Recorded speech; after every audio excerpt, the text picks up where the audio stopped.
Yeah, he's donning the crimson mask after that move. Every year since WWE 2K22, it's felt like I write variations of the same opening paragraph that ultimately end with one simple question. How does an annual sports game top what they did the year before? That question becomes slightly more complicated though when some, including myself, consider last year's entry to be the best it's ever been. WWE 2K26's answer is simple. You add more. Lots more.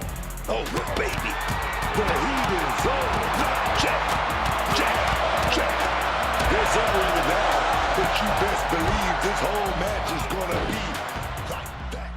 This year, everything is expanded and built upon. And though no one thing feels like a particularly massive swing, every mode comes with incremental additions to make it worth your while. In fact, there was so much that not only does it feel like it's impossible to summarize concisely, but there wasn't close to enough time for me to sample everything in my few hours of hands-on. So, if you're interested in all the new updates to Universe Mode, Community Creations, My Faction or The Island, then I'd suggest that this isn't the preview for you. However, what I will do is focus on the central element that ties it all together, and the iterations that interest me the most, the gameplay. Small adjustments can be felt from the moment the bell rings. Last year's edition of Chain Wrestling has been expanded, allowing you to create moments tailored to each wrestler's sensibilities. With a quick press on the D-pad, you can now select to deploy unique motions, such as the handshake, a rush, or even drawing energy from the crowd.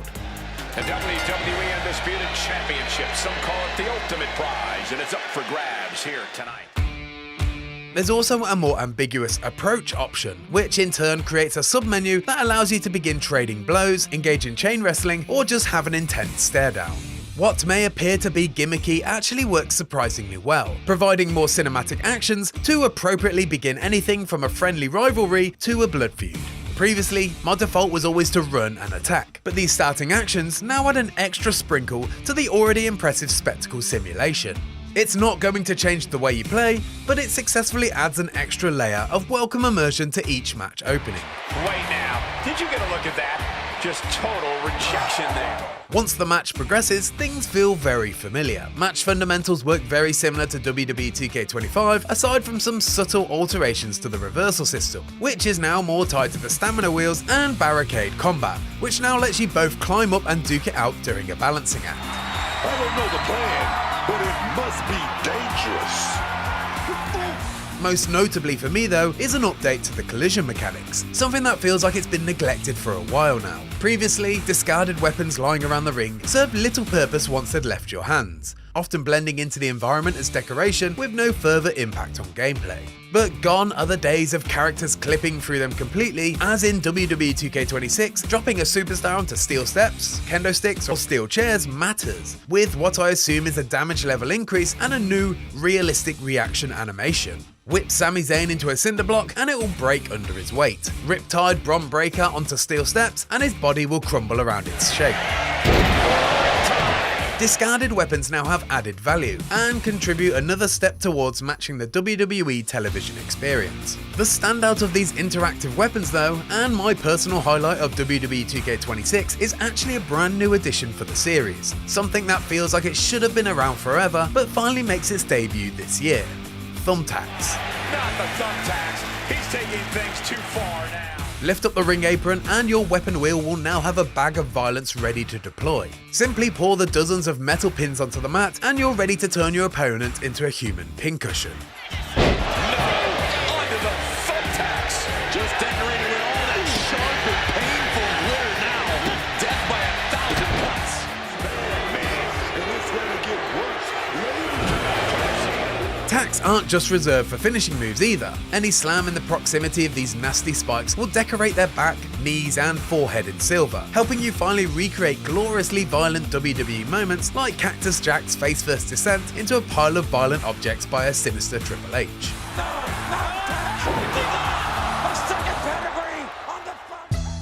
Thumbtacks, better collision reactions and starting actions, although fun, are all in service of matching the WWE product. As are micro adjustments like the new blood splatter effect that splashes the screen when you or your opponent gets busted wide open. Nothing pleasant punch to the mouth. Drama and storytelling are the name of the game, and this year also receives a vital upgrade in its voices, with the additions of Booker T and Wade Barrett to the commentary table. The latter not only offers a different accent to the soundtrack of your actions, but both bring a new sense of excitement that's hard to quantify but vital to keeping the series sounding fresh. Oh, gets intercepted and that window of opportunity gets shut down.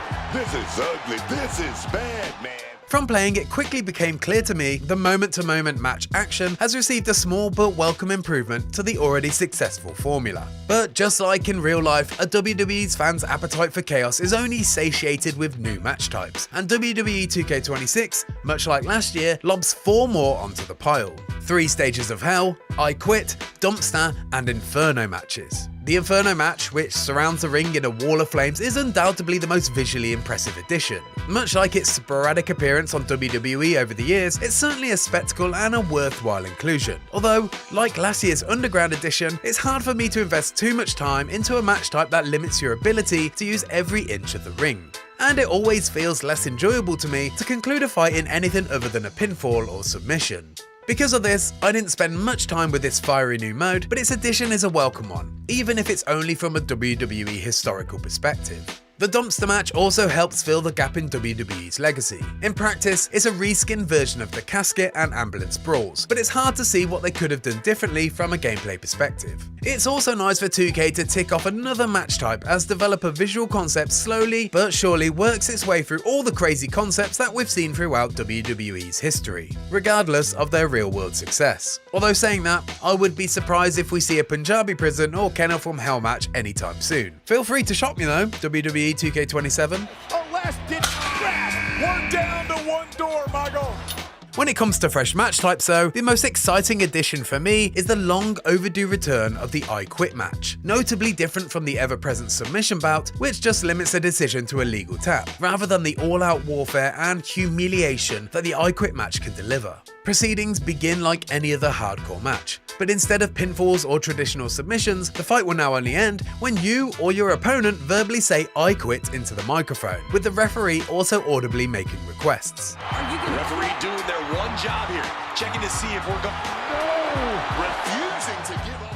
How this works in practice is a quick time event that demands you mastering timings on a spinning wheel full of green blocks, which will shrink over time based on the damage that you take. Interestingly, unlike some of the other minigames in the series, the aggressor isn't directly competing for these green blocks. Instead, you can place pre-earned blockers to make the timing more difficult. There's a deliberate strategy to this, and I immediately found myself considering my submission requests more thoughtfully, making sure I had enough bank blockers earned by performing certain big attacks before commencing the humiliation routine. You can also increase your chances by using weapons like the kendo stick or steel chair in a submission maneuver, once again harking back to classic WWE moments. The I Quit match doesn't just feel like another match variation on the pile, but rather its own beast entirely. Official.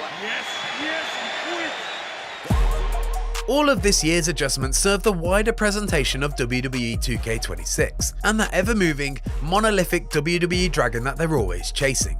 Make no mistake about it, while the grappling has always and will always be the core of the series, the spectacle of WWE is just as an important part of the package. In my lifetime, we've gone from WWF Warzone's soulless arenas, and I can still hear that single voice in the crowd repeatedly telling me to open a can, to one-to-one representations of pyro-infused, sing-along entrances and accurate depictions of the ebbs and flow of a rabid live crowd. I have little doubt that WWE 2K26 is set to be the best the series has ever looked, sounded, and felt. And if you're a WWE obsessive eager to replicate the pageantry at home, then you've never had it better. And if you like that video and you want to learn more about WWE 2K26, specifically the I Quit match, where we have the exclusive gameplay reveal with me playing against the developer and testing out the mode to its full limits, then check that out here. And for everything else, be sure to stick with IGN.